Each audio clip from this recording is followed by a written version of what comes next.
Hello and welcome to another episode, a emotional and exhausted and impressed episode of the Silver and Black Coffee Hour, your favorite Austin-based San Antonio Spurs podcast. My name is Tom Petrini. I'm here with my buddies Aaron Blackerby, Zach Montana. Zach, how are you doing, my friend?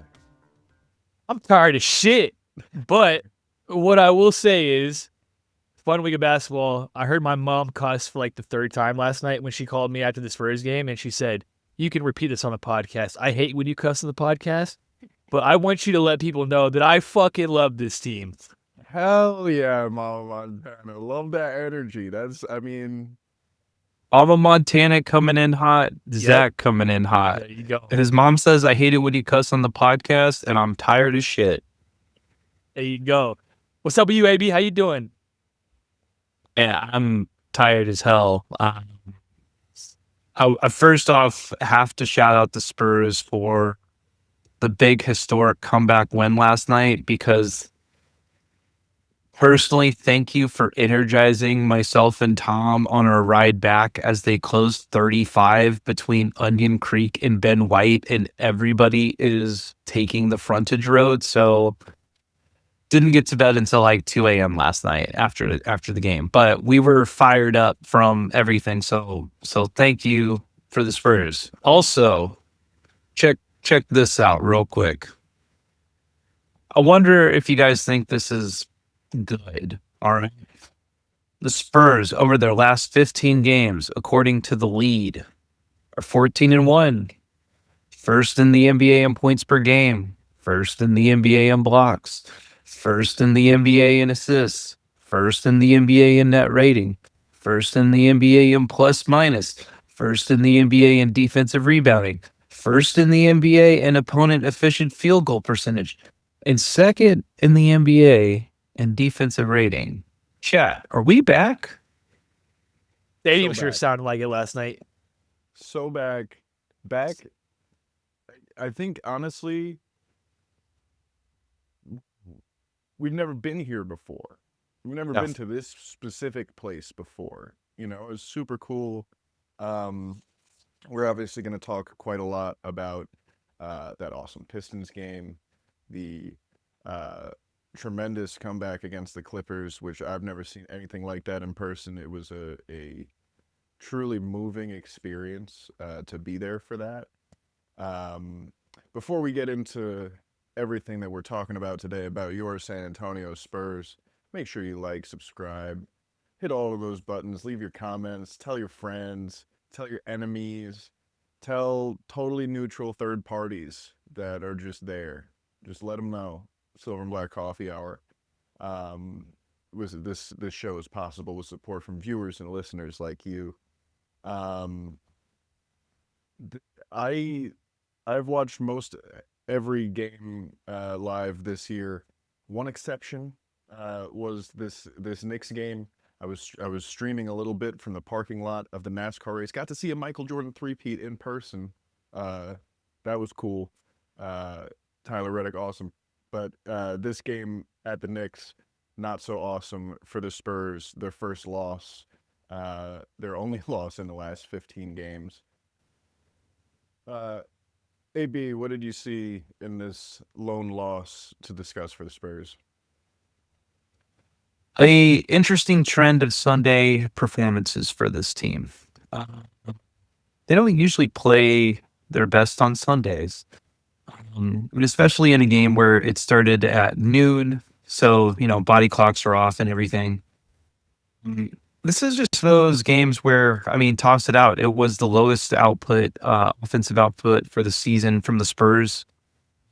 Felt like Wemby showed up to play in this, but not really anyone else in this game.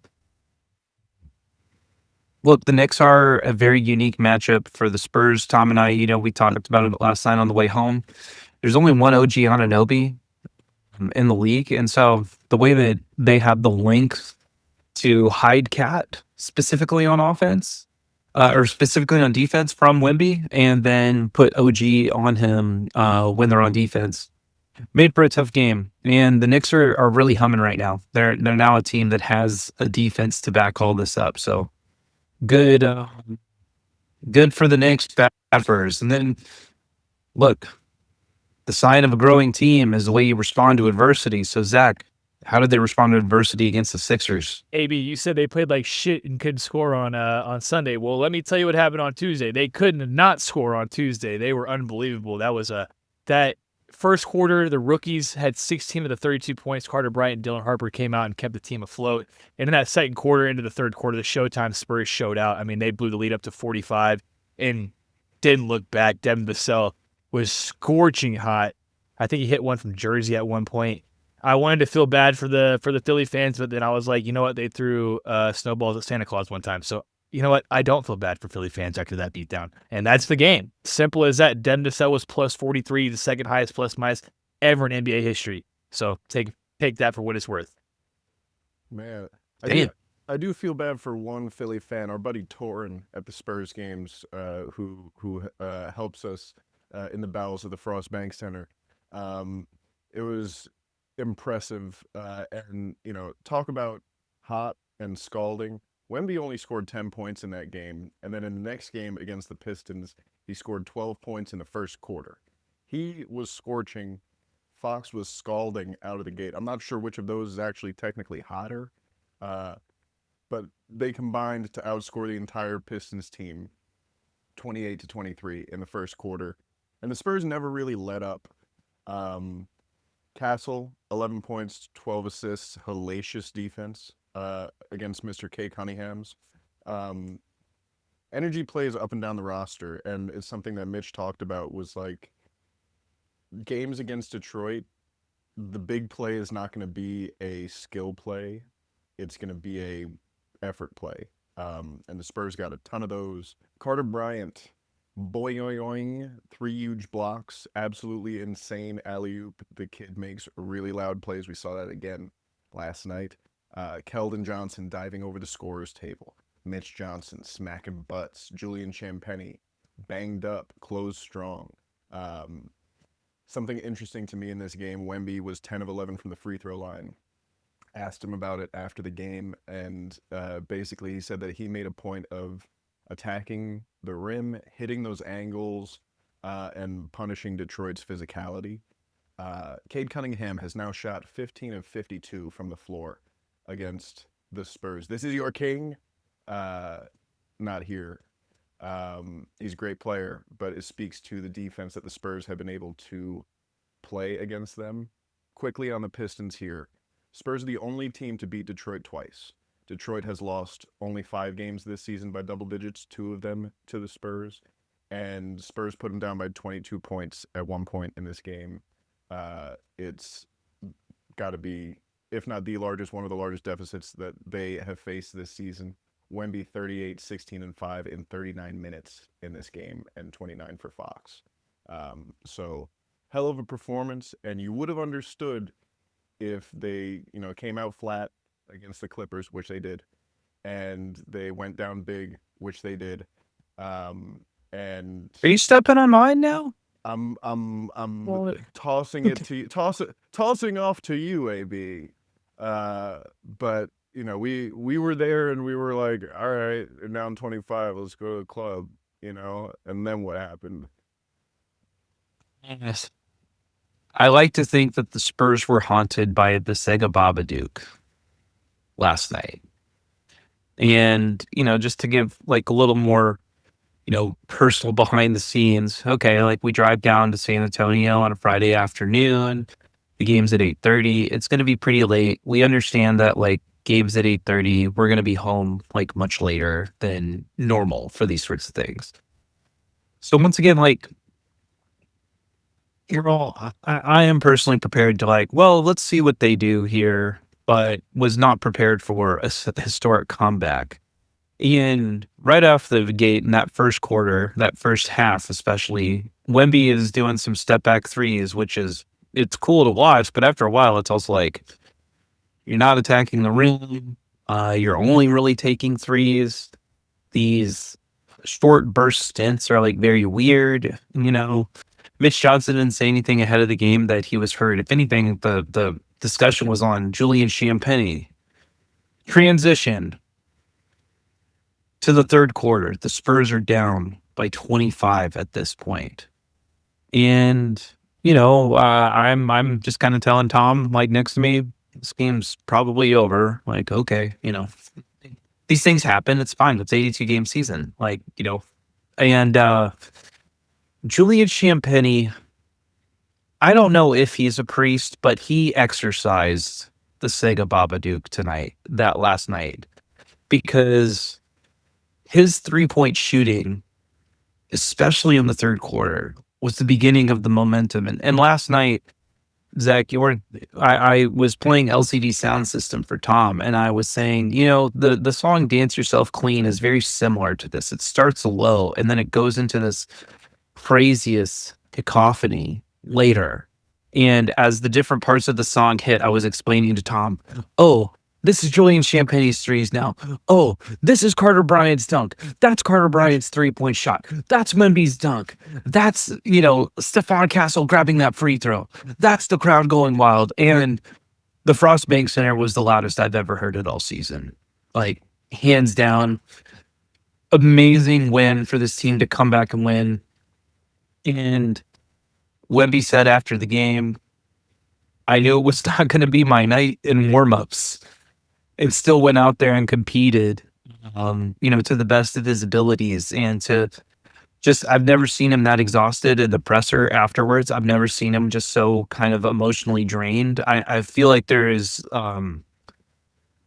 there's kind of this understanding of this new level that they hit in this game. He said Carter Bryant had the loudest 5 points he's ever seen in this game.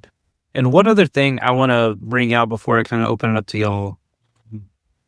Shout out to the French fans that have made the trip, that were sitting behind us, because one, I think they helped play off with the Jackals and the rest of the team, but there was this really amazing moment, and I'm not sure it came through the broadcast, where there was the Olay, Go Spurs Go chants on one end of the stadium, and then they were off on the other side, and not off, think of it like row, row, row your boat, like row, row, row your boat.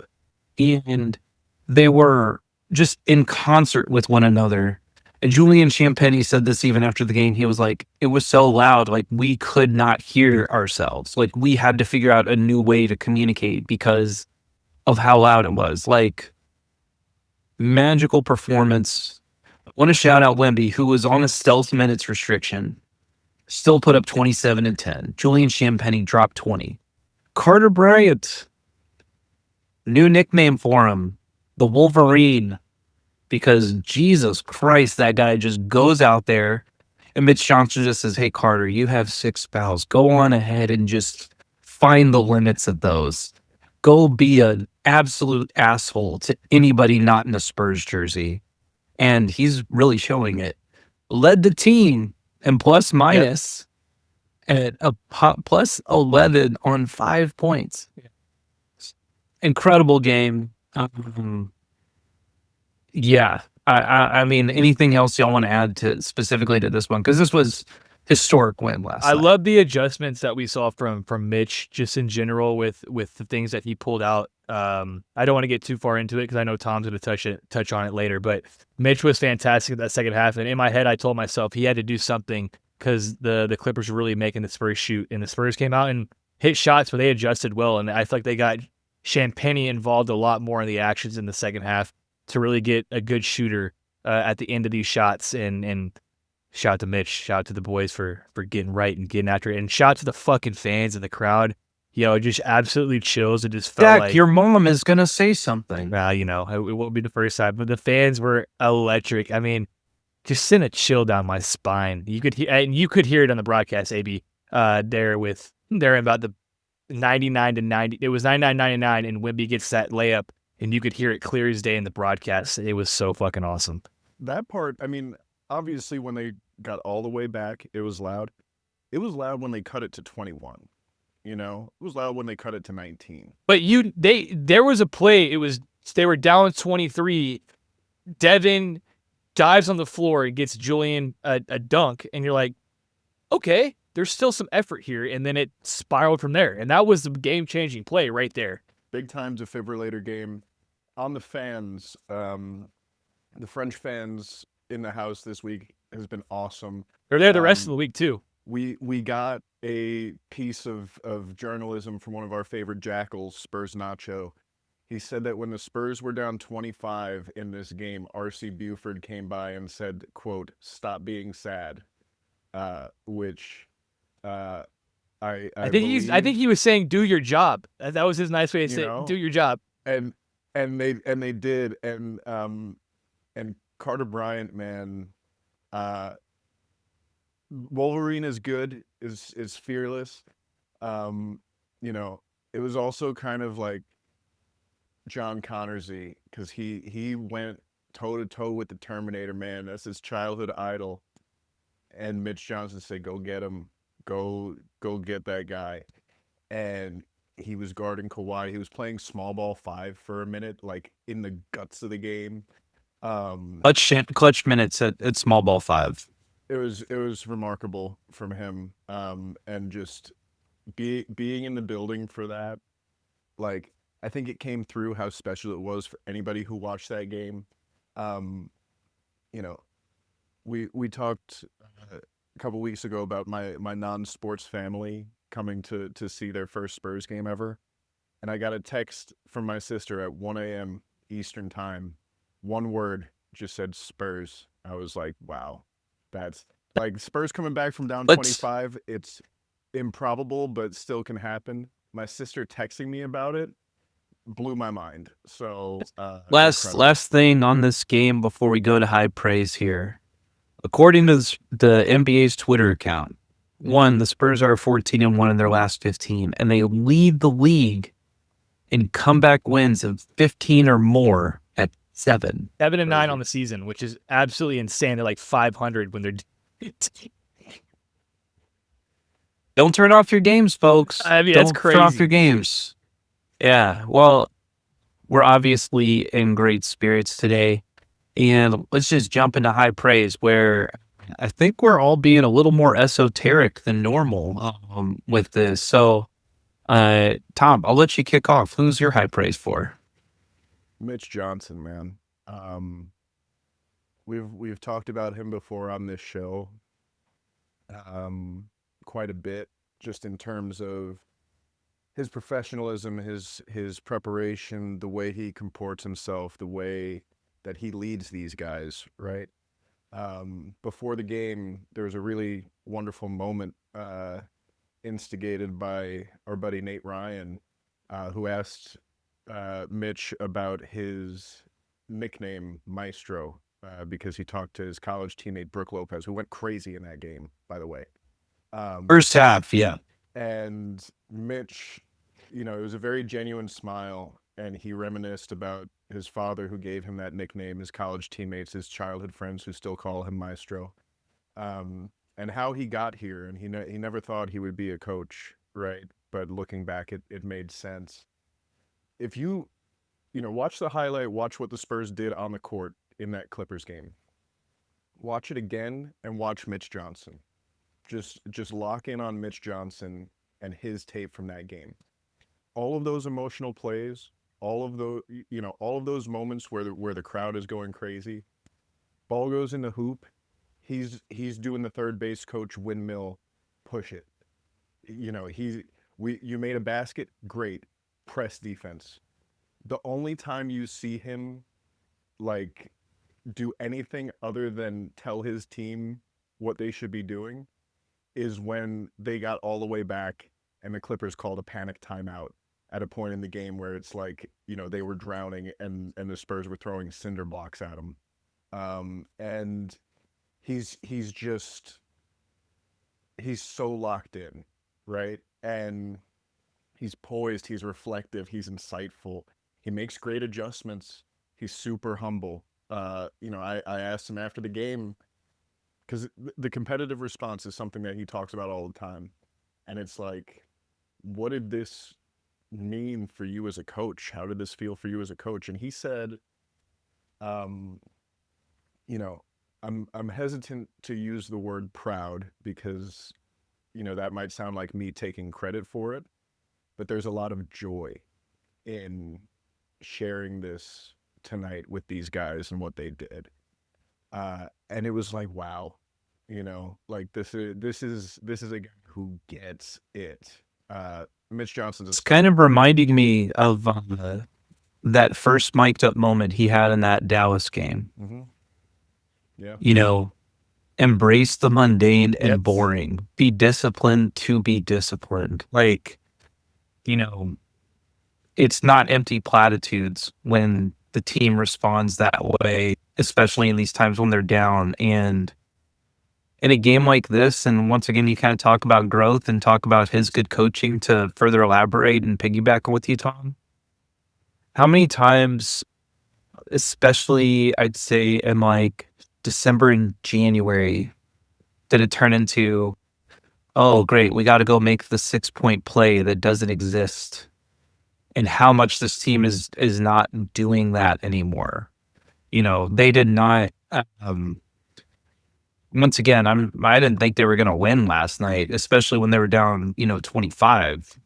But they weren't doing anything to play outside of themselves. They just finally had like the right looks, the right process, and things worked well for them. So, yeah, shout out to Mitch Johnson. Zach, what do you got? And he won that challenge. He's listened to the podcast and he won that challenge there deep in the fourth quarter. So he's listened to the podcast. Shout out to Mitch.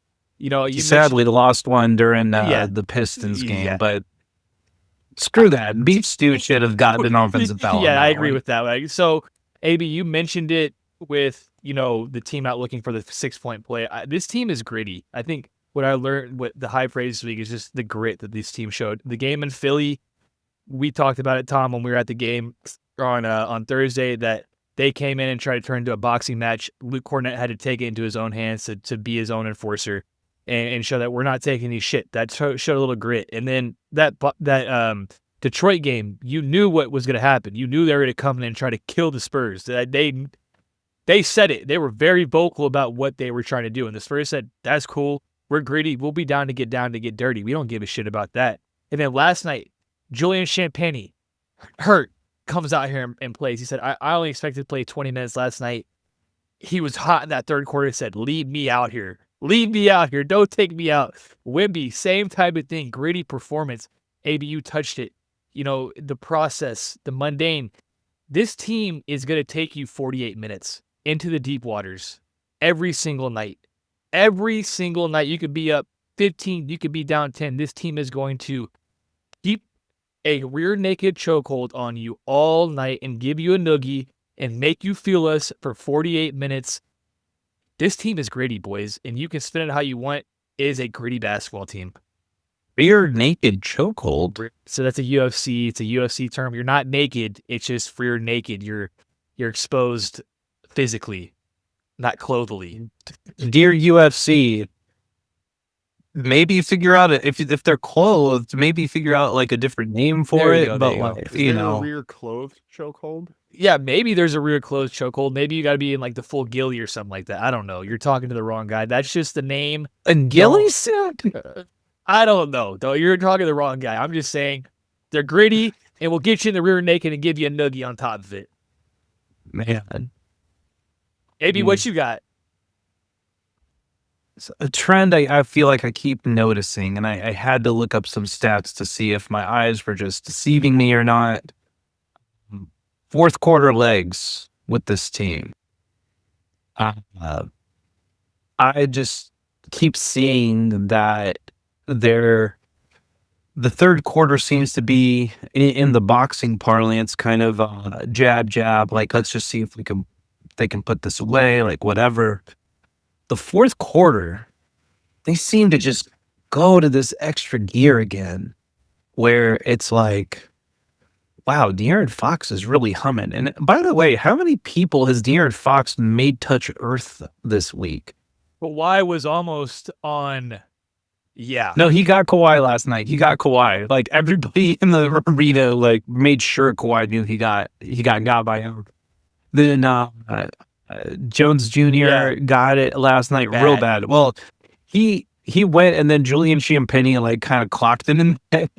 But fourth quarter legs with this team has been fascinating. So I went to NBA.com and I was looking at pace on the season again. The Spurs overall for the season have been at 15th in fourth quarter pace. Over their last 15 games, they are now sitting at 10th. And most other teams in the last 15 games that were ahead of the Spurs have dropped off, with the exception of a team we're going to definitely need to keep our eyes out on, the Minnesota Timberwolves, who are playing number one.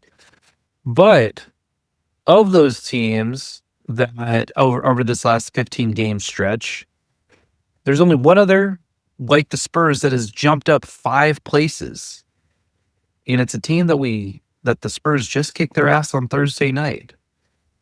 So right now, the Spurs are sitting at 10th in pace. It's around 98 possessions per 48. And the Detroit Pistons are at 9th at like 98.23 possessions. So I bring in Detroit as like they are also pushing the pace, but also to give an idea of this team can play at that. Like we're clearly pushing it like within the fourth quarter. And so I think this kind of goes into like everything both of y'all have said between grit of showing up through the entire 48 and, to your point, Tom, of Mitch Johnson finding the right ways to pace this team again.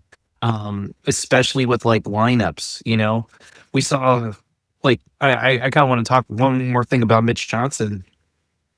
We saw last night stealth minutes restriction for Wemby, in and out, small ball lineup in the fourth quarter and clutch minutes, like taking out Cornette, just bringing Carter Bryant. We see him be like real choppy with this, and then go back to that 76ers game.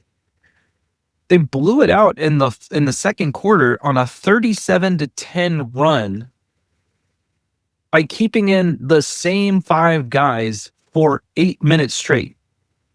And it was Carter Bryant, Julian Champagny, Devin Vassell, Stephon Castle, and Victor Wembanyama.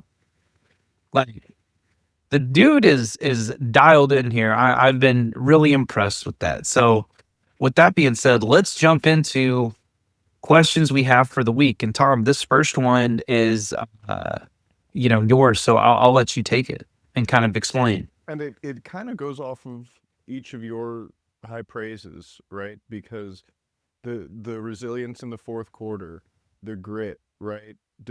This team can just boat race you. It doesn't matter how you play them. They've had a ton of physical games, right? And my question, and it's a question I asked De'Aaron, is there another level, really, of physicality to reach in the playoffs because of how tough teams have decided to play the Spurs? And if it is another level, is it like an order of magnitude more physical, or is it just like a notch or two on the dial? Like, how close are we to playoff physicality? And, the Spurs have a unique combination of size, skill, speed, strength to handle that. I think that you got to beat them up is we're kind of at myth busted here with that. People just say that because Wemby's tall and skinny. And then you watch the Spurs play, it's like, oh no, like, they're not locked in here with you. You're locked in here with them, right? So, teams have been playing the Spurs like this all year. Refs have been officiating the games like this all year against the Spurs. And they keep responding, they keep winning. So, as for Fox, he said, yeah, this, between Detroit, New York, Toronto, this is what the playoffs will be like in terms of teams trying to beat you up and the refs swallowing their whistles while they do it. So, that's my question for you guys and for everybody, really, is like, how much grimier can it actually get in the postseason? I mean, I can go real quick. I know AB's got a lot more to say about this, but I can tell you that I can imagine these Spurs the Spurs back office and the coaching staff is looking at these next 5 to 7 games, the way they're lined up, back, a day off in between, using it as kind of a mini playoff series and looking at how to get used to these type of games with especially the talent that the team's playing over the next week and a half or so. So, sure, I mean, there's a level to go up, but am I necessarily afraid? Not really, based off what I've seen, the way the teams play the Spurs and the way they really try to counter everything the Spurs have done this season. I think the Spurs have gotten the sink thrown at them every single night when it comes to Wemby. Every single night when Wemby's on the floor, you're seeing a different matchup. You're seeing a different type of defensive scheme. You're seeing a different type of rotation. You're saying we want to get others involved and we don't want Wemby to score. And it's like, okay. Oh, we want to double Wemby when he gets in the post. Okay. It's like, how many more looks can you give this Spurs team? That's why I'm kind of like at ease with it. It's like, keep throwing all these things at us in the regular season because it's going to benefit the Spurs in the long run. Like, I don't think teams are really realizing it. It's like, let's show our hand right now in the regular season. It's like, yeah, show your hand. Please. We're cool with that. So that's my take. And I think they need to show their hand because they need to know what works against this guy and what doesn't. I mean, the regular season is for that type of experimentation. You to show your hand, right? Right, exactly. And when you talk about like other looks, Zach, I cannot help but think about some pictures of Wemby 2 seasons ago and a season ago in the OKC when I was like, what is this man supposed to do? There are 4 Thunder players around him. Like the good old days, as we like to call them. My favorite screenshot to do and post online and say, what do you want him to do? Yeah, I mean, yeah. So I still think there is another notch to the physicality that can happen in the playoffs. And the only reason I bring this up is because I cannot help but think about the arm bars that Alex Caruso was throwing into Jokic's back in the Western Conference Finals in Game 7. In no other game is that allowed. In no other game. And also I do think there is just a sense to Jokic where he is big, same with Shaq, where you kind of just are allowed to get away with a lot more, which is partially the reason that Stephon Castle is being put on a lot of centers. It's because he is allowed to be more physical with that. I think again to TJ McConnell being guarded by Cason Wallace in the finals. Cason Wallace is literally grabbing his arm in front of the ref, looks at the ref and says, what the fuck? And the ref's like, play on. So it's not really a matter of physicality from the players, if you ask me. It is going to be a matter of what the refs allow. And there's a great Thinking Basketball video that came out earlier this year about reffing in the NBA. I highly suggest everybody go and watch it because it really helped frame for me the way games are called. And we've seen over the last 2 seasons before this where the league and, at least the internet folks of us are going for, I want my 90s NBA back, and wanting the physicality. And 2 seasons ago after the All-Star break, we saw the physicality go up again. We saw the physicality being allowed up again last year and then also in the playoffs. And because of that, it turns into a different game than what the regular season is, which is a huge adjustment period for that. And what I guess I'll further go into this now is that, like, as you talked about, Zach, they are throwing the kitchen sink at Wemby and all of these games. I think specifically about that Pistons game from earlier this week. Didn't particularly like some of the calls that Bill Kennedy made, but honestly, at the end of the day, it was a pretty fairly called game. Wemby knew that they were going to be physical with him. He learned how to weaponize that physicality against them. He's been showing this rip through KD move. I don't think it's foul baiting on the egregious level of others that are out there. But he's learning how to, like, Ron Holland, you're going to stand there? Okay, well, you're going to jump into me? All right, well, I'm going to the basket. He put Jalen Duren out of the game. 5 you know, fouls with like 5 that. fouls in her. Yeah, it was like, okay, like peace, you're gone. So it's not, once again, like physicality goes up because what the refs allow for. And the refs allow what the league wants for it. And so I think the meta commentary, even further to this, as we have talked about, like, is he going to be the face of the league, like further elevating his brand? I think it will come down from the league office of what they want to see. I sincerely hope that it is not something as egregious. And I think the things that Wemby specifically, because this whole physical conversation, it's very just Wemby coded because Stephon Castle is physical as hell. Julian Champagny is physical as hell.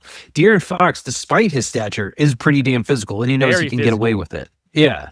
So it will be a matter of like what the refs allow for within it. I'm still a little concerned, but yes, myth very much busted at the end of this season so far with like physicality. So I'll transition just to the next one, and I'm just going to keep it simple here. I know we have touched on it a lot, but look, 4 games this last week, 1 loss.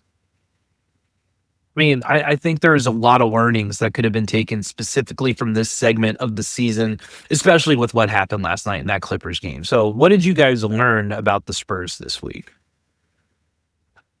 I think I touched. I mean, it's kind of based off what I said earlier. This team is going to drag you 48 minutes. Doesn't matter who you are. I love that about this team. If the Spurs play their brand of basketball, they don't care who's on the basketball court. Like, they couldn't care less if it's the Globetrotters, if it's whoever. If the Spurs go play their brand of basketball, it's a very, very hard team to beat over 48 minutes. You can, and I think we know what it is. If you can shoot, you're going to give the Spurs problems, but the Spurs are hitting shots. Good luck. Like, good luck. And defense travels. That's also what I'm trying to, that's what's also what I'm like understanding. This Spurs defense is nasty. When they're locked in, that fourth quarter last night, they went into a zone and the rotations that they were running around, flying around. I mean, Carter Bryant was flying around. He was in the paint, running out to close the three-point line, getting rebounds. You're like, this fucking guy's everywhere. Wemby was doing the same thing. These guys are a nuisance on defense. And it travels. It travels home, away, and that's what I love to see. They've stuck the cap. Tipped their cap to defense, and they're sticking to it all season long. So this next week of basketball is where you're going to need it as well. So I'm hoping to see it translated over as well. For me, it was like the Pistons game was one of many games this season that were super impressive. I mean, they're 6-1 against the top 2 records in the NBA, right? And they've beaten the Pistons twice, and I watched them beat the Pistons comfortably, handily, without really sweating too much in terms of, oh, they might lose this game. And it was one of a series of games this year where I said, yeah, they could definitely win the title this year. And I almost like half expect it at this point. Like that's how good they're playing. That's how special this team is. But it was like, yeah, 100% stamped, legit contender. Impressive, but at this point, like, not surprising to me that they did that in that game. The Clippers game, what we saw last night, that was the first time I said, man, this team, this guy, they could do anything.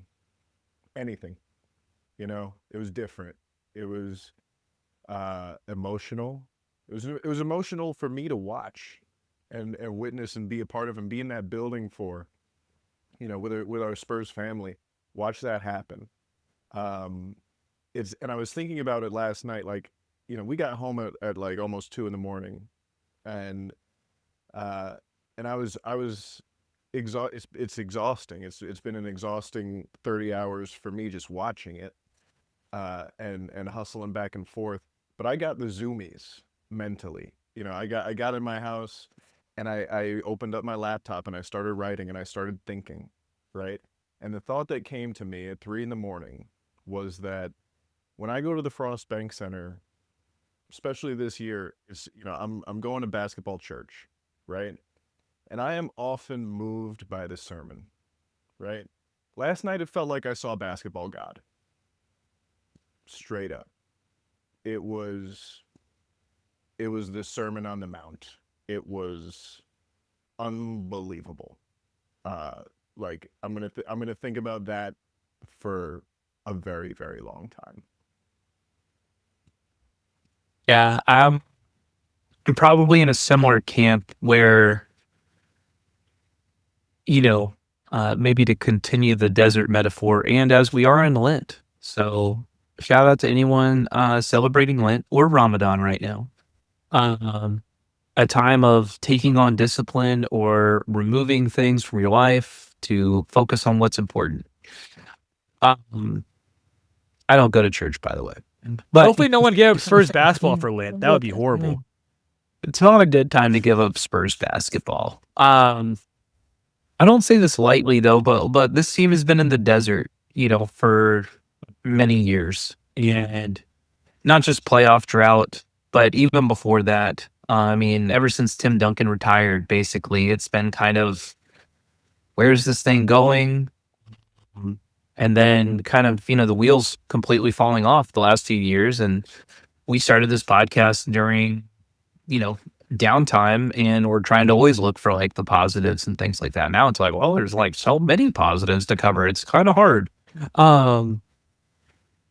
But I think this team is special, and I don't say that lightly. I think, once again, from seeing Vic call like the last 30 hours of basketball the best in his life.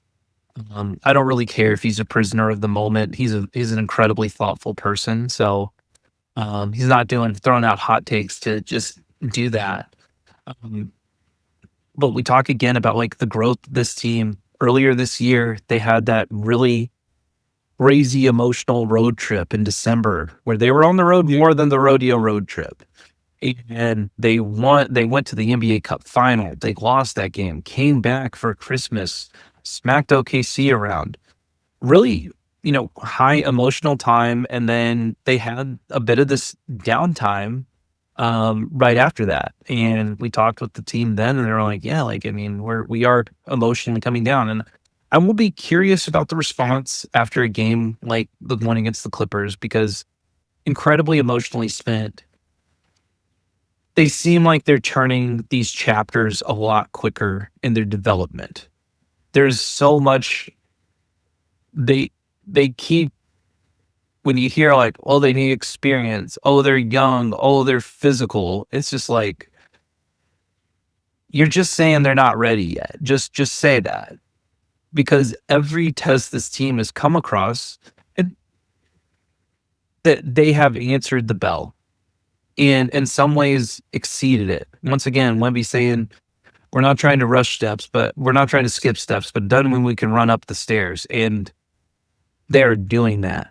And they're young as hell. And I just get the sense, especially from like a win last night, that they are hungrier, that their confidence is continuing to grow. It's not the end, because look, one thing they still need to work on, free throws. Don't say. I've been talking about it all season. I thought it was a little bit of a worry at the beginning of the season. It's rearing its ugly head. But you know what? There were some Spurs teams back in the day that didn't have good free throws that still went on for championship aspirations. So shout out to that. Aspiration. Speaking of coded language, all right.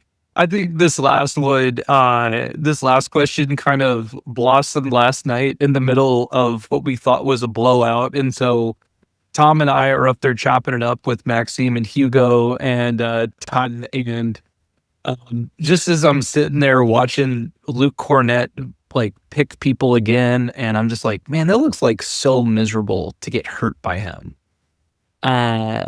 We just kind of asked the question. It's kind of just like a silly little campfire question of like, who would you want to be dead-legged least on the Spurs roster? And what's the minimum amount of dollars you would accept to get dead-legged by them? So we'll keep it light and fun here. There's no minimum on the dollar amount, but also remember healthcare is not free in this country, even if you have benefits. So Still gotta Zach, meet your deductible.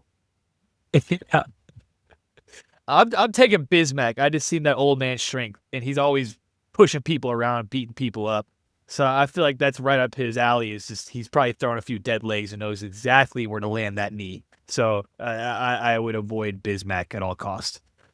you know, all of his like handshakes with the team are all boxing or Yeah. punching related. Yeah, he just grabbed. He either people. gets hit or they hit him. Like let's watch the video. And I was like, so you are really just here to like be physical with everyone? Yeah. Okay, cool. Just Get beat paid people $2 up. million to just run around and hit people. Okay, Life tight. could be worse, you know? That's a great paycheck. So what's the minimum though? You're letting Bismack Biyombo dead leg you? If it's like around a screen, is that where like we're like in context, like I'm running around a screen, or is I'm just standing there and he just throws a knee to my calf or like to my thigh? You know, Zach, I'm gonna let you. You know, dealer's choice here, man. Like, it's your money. I'm not gonna be shaming you If here. it's in game, I'll lower it to like 500 because it's like incidental. But if it's out of game and I'm just standing there like a piece of meat to get nailed, I don't want to do that. So I'm like, maybe like $5,000 because that's not gonna feel too great. Yeah. Got to pay my rent for a few months. Yeah, I was thinking about this when you said Luke last night and asked me a dollar amount. I think I said $23, and then I thought about it. You some said more. $23 last night. That didn't get you a meal, bro. That's true. That's true. The more I thought about it, like it might break my leg. You know, as Bismack is a good one.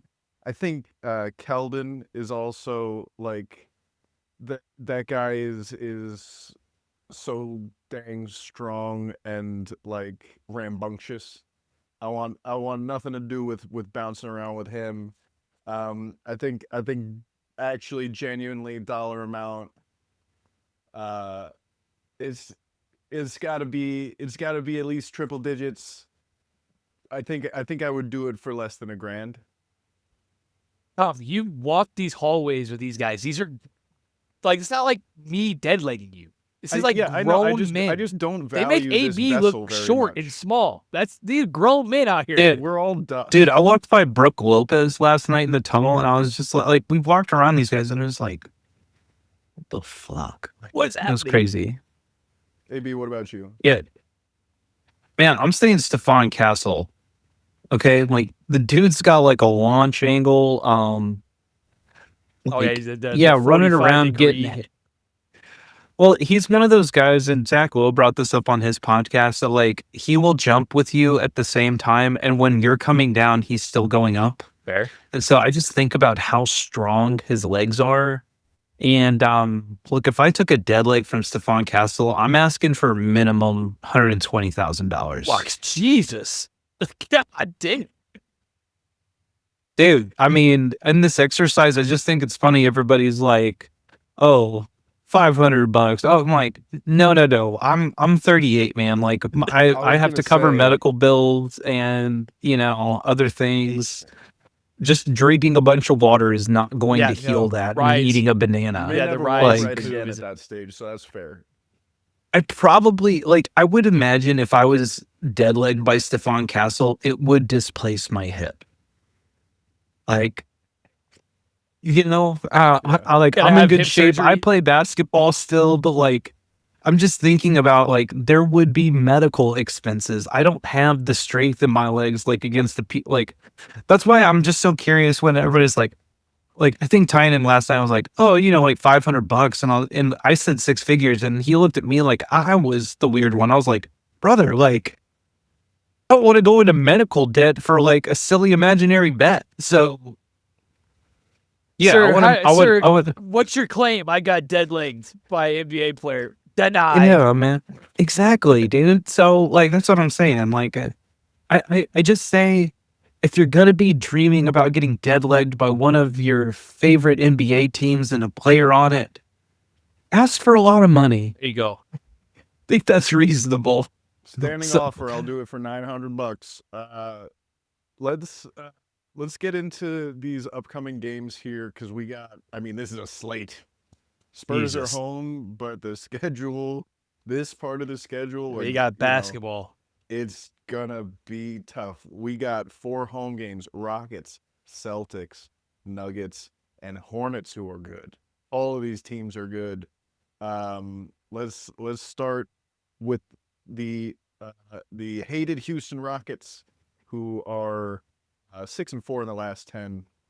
They've been good, but not necessarily great this season. That's sort of a microcosm of it. But last 5 games, all within 10 points or less. They played Portland last night. They beat them 106-99. Amen Thompson, who famously struggled against Wemby in the previous matchup, had 26 points in the win over the Blazers, shot 11 of 12 from the floor. All of his attempts were closer than 10 feet. We'll see how it works for him and Alperen Şengün against a Wemby-led defense. Zach, what do you got on this one? A big game for multitudes of reasons. Spurs win this one. They win the Texas Cup. They will win both series against both Texas teams this year, so we want to get that checked off the checklist. That is the first thing that we wanted to be talking about this year. We're the best team in Texas, and we need to prove it, so tomorrow is that. Also, Dan Weiss said the Spurs they now need 10 wins to the end of the season to lock in that second seed minimum. A win tomorrow would really help that because the Rockets are trying to get to the second seed. It would probably I think the magic number would probably be 8.5 at that point. So big win tomorrow, big opportunity for the Spurs team to really show. And you're right, I really am excited or curious to see how they respond after the real big highs they've had in the last few games.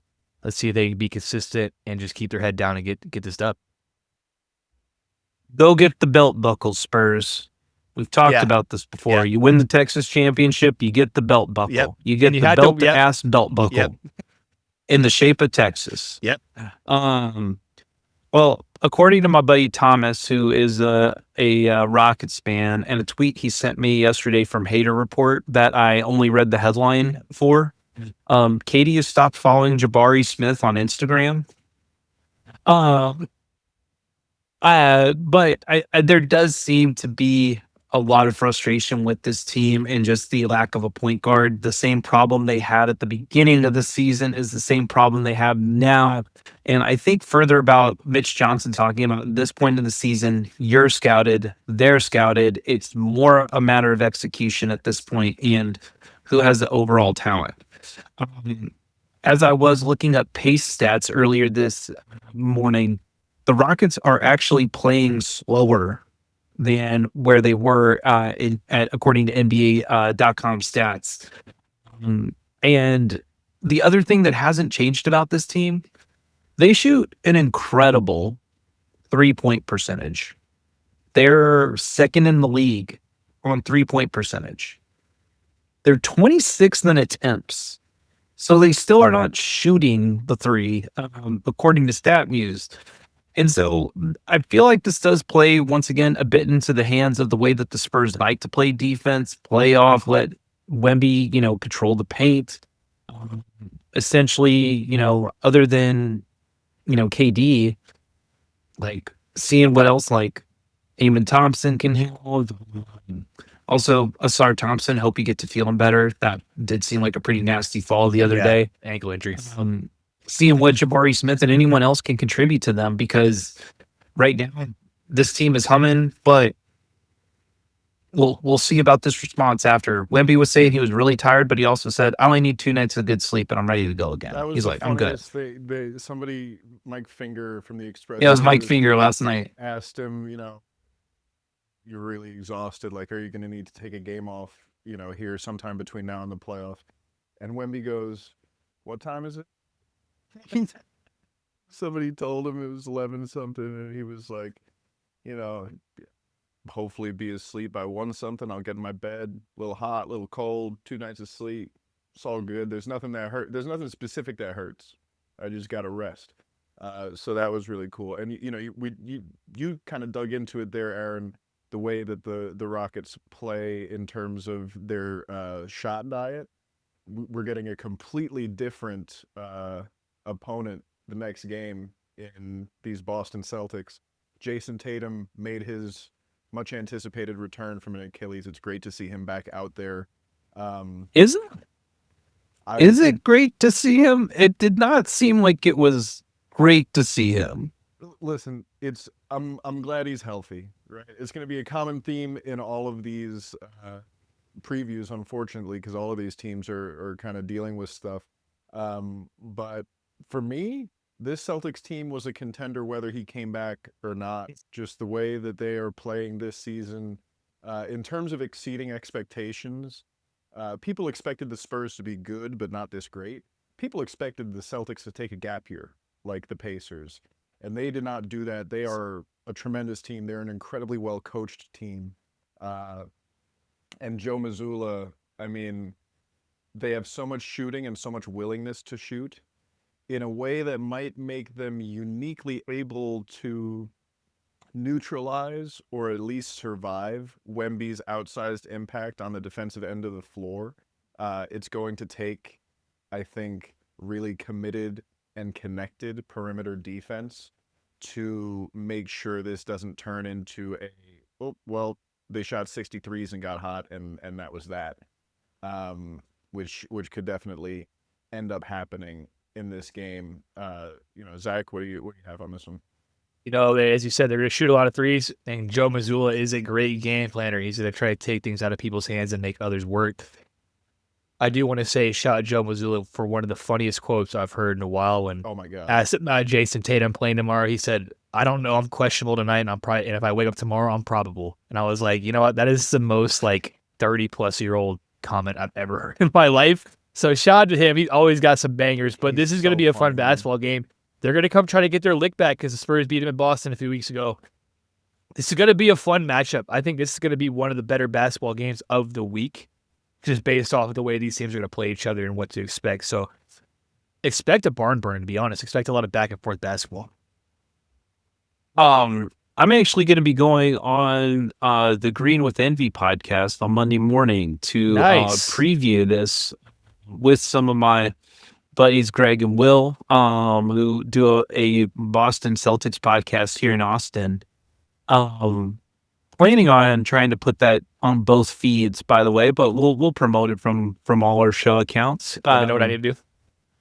But look, the Celtics are 8-2 in their last 10. And yeah, there is a lot of noise about Tatum being back, but a lack of lift in that leg, which, to be fair, is to be expected. Coming back into an NBA game. The thing that's standing out to me with the Celtics team, yes, they shoot threes. No, they don't attack the basket on a big way, because when I'm looking at their free throw attempts and their free throws, they are 26th and 27th in the league, according to StatMuse.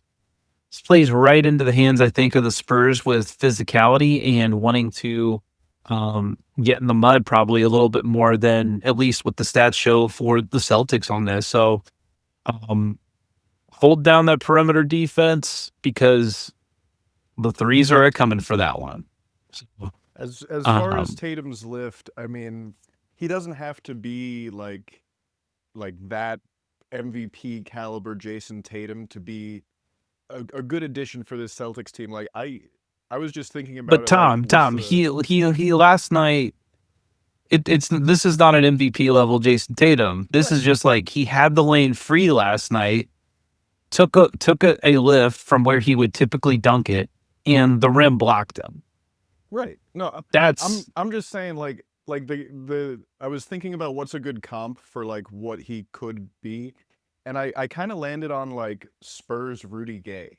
Like if this Celtics team that's already as good as it is added like Spurs Rudy Gay, who also came off an Achilles, right? Like, and he can still be effective at doing that stuff even without the lift. So it'll be an interesting game for sure. And then the Nuggets come to town, and this is another. If we're talking about injured teams, this has been absolutely snake bit Denver squad. Scary ankle twist for Jamal Murray last night, hoping he's all right. I think they call it a sprain, which is good, hoping it's nothing serious, because This team has been so injured all season, and it sucks because when they're healthy, this is like, in my opinion, a top 3 team in the West and in the league. Um, Jokic missed a month. Aaron Gordon has only played 23 games. He just missed over a month and then came back in the blowout loss to the Knicks and looked, well, like he hasn't played in over a month. He's their like X factor on the defensive end of the floor, which is their like main question mark, I guess. Uh, I hope these guys all get well soon, and then play the Thunder hard in their remaining matchups in the regular season, and then hopefully in the playoffs before the Spurs play either one of them, is ideal for this San Antonio team. But yeah, Zach, what do you got on the Nuggets here? Same thing I said about the Rockets. Spurs are, 10 games away from clinching that second seed. The Nuggets are right behind them. They're not right behind them, but they're a team that's chasing. And these type of games are how you simplify that and how you gain 2 games on people and how you really blow this gap and not have to worry about the back end of the season. And maybe you can take a few days off knowing that you have the second seed solidified, with 3 games to go, and you can kind of let these guys, breathe a little bit and get some fresher legs going into the playoffs. These are these games that matter in March, early March. These are meaningful basketball games in San Antonio. Like, this is so fucking awesome to be involved in these games. I'm glad the NBA scheduled this type of schedule for the Spurs in the back end of the season at home. Really, to get the fans greased up, to get the Spurs greased up, to get everyone kind of a preview of what to expect. And this is a big one, must-win game. Nuggets have dropped to 5th right now in the current West standings as they stand today, 5-5 over their last 10. It's really interesting with this team is that for a team that's led by Jokic, and granted he was out for basically all of January, they are 20th in turnovers this season. Look, I've been calling Stephon Castle a little Troy Polamalu-esque with the way he plays free safety sometimes on defense and jumping passing lanes. I'm really curious in this game if the Spurs are going to put Stephon Castle on Jokic as a matchup on the perimeter and let Wemby still roam the paint. Our colleague and reluctant friend Matthew Tynan, when I pitched this to him, he looked at. I mean, they're all our reluctant colleagues, to be fair. He looked at me like I was crazy that like Stephon Castle would not play on Jokic, and I was like, look, I mean, not saying it's the best matchup, but I could definitely see that it's something where Mitch Johnson throws him at him a few times just to see what happens. And I guess we'll see specifically on Murray what that comes back to. And Aaron Gordon is back, right? Yeah, Or he's about to be, his right? First game back was that last game against the Knicks, and But he's had that lingering hammy 7. since the playoffs. Yeah, Yeah. he's been dealing with that all year. Which, I mean, he's the example, right? He's the poster boy for this season of you got to take care of that hammy, or that hammy's not going to take care of you. So. And as far as Castle on Jokic, I mean, we've seen Mitch Johnson use this regular season and use Steph Castle throughout it as just go guard the other team's best player. Doesn't matter if he's a point guard. Doesn't matter if it's Kawhi Leonard. We'll put him on a center if that's the best scoring option. And it's been really, really fun to watch him sort of test his limits in that way. In the game against the Hornets that's coming up, he'll probably be on LaMelo Ball, right? Yeah. The other thing with this Nuggets thing, watch out for this. Spurs tend to leave the corners open on threes. Cam Johnson is not having his best season, but a place that he has previously thrived is on the corner. So I would not like to see Cam Johnson get going in this game, but the way the Spurs play defense, so watch out for Cam Johnson with this one. And then, let's go to the Hornets. The matinee on Saturday next week. You want to introduce this one too? Yeah, for sure. I mean, this is outside of that Knicks game, the Spurs' last loss was at the end of January in Charlotte, in that game where they got stuck over there in North Carolina. this Hornets team has been playing tremendous basketball. They're more than just fun. Like at first it was like, oh, they're fun, that's cool. They're playing really. Now it's like they could win a playoff series in a wide open East. You know, they could maybe do more than that. And like I I know that this Spurs team is going to be motivated. There's a little Wem bulletin board material in here of like, these guys got you last time, get your lick back. It's 3 times in a row, actually. 3 times in a row. Okay. Diabate. The Moose. It's a fun team. Like they play. I'm not they hating play on him at fun. all. Brandon Miller has been really, really great. And there were a lot of Rookie of the questions Year about- top candidate, Con Knipple. He's already broken Steph Curry's 3-point rookie record. Yeah. You know, they're mean, just a- dangerous team for sure. just think about this. Kurt Goldsberry, again, his efficiency landscape. We got the Hornets offense, number 1 net offense in the league versus the Spurs, number 1 defense. Best on best again in this game. The Hornets shoot lights out from 3, 37.8%. And on the second most attempts. So guess what? They're down, they're shooting threes. They're up, they're shooting threes. That is just what they do. And this is, personally for me, this is the scariest matchup all week. Like, I'm more worried about this Hornets team than the Nuggets or Celtics or Rockets. Like, the way that Diabate played, Wemby last time was able to get the proper leverage underneath him for that game. I am very curious, though, if this is where we see another Carter Bryant small ball 5 lineup with him in it, just to once again match up with the team. And the reason I also say that is, like, last night and the last few games, Luke Cornett is getting a bit torched on these out perimeter lineups on offense. And so just bringing in Carter Bryant to match up with that athleticism and bring just more defensive versatility out on the perimeter, I'll be interested to see if Mitch Johnson does that in this game. I think he's frankly going to be the key to whether or not they win. So, Yeah, I know Diabate plays Wemby great. They're boys. They grew up together. It's crazy they grew up in the same neighborhood and ran into each other at a basketball park when they were like 12 and they ended up becoming best friends, and now they're in the league together. I think that's just like such a crazy story. And you know how it is when you play your boy, you used to playing him all his life, and you're like, this guy doesn't.